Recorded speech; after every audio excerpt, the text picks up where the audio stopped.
পাঠ্য বইয়ে গণহত্যাকারী হিসেবে যুক্ত হচ্ছে শেখ হাসিনার নাম। জাতীয় পাঠ্যপুস্তকে জুলাই আগস্টের গণ অভ্যুত্থানের ঘটনা অন্তর্ভুক্তির কথা জানিয়েছেন অন্তর্বর্তী সরকারের স্থানীয় সরকার, পল্লী উন্নয়ন ও সমবায় মন্ত্রণালয় এবং যুব ও ক্রীড়া মন্ত্রণালয়ের উপদেষ্টা আসিফ মাহমুদ সজীব ভুঁইয়া।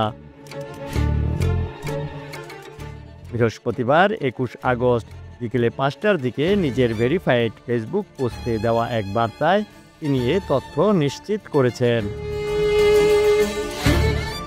পোস্টে তিনি বলেন, প্রজন্ম থেকে প্রজন্মের কাছে ২৪-এর গণ অভ্যুত্থানের ইতিহাস এবং স্বৈরাচারের বিরুদ্ধে এদেশের মানুষের সংগ্রামের গল্প পৌঁছে দিতে পাঠ্যপুস্তকে বড় ধরনের পরিবর্তন আসছে।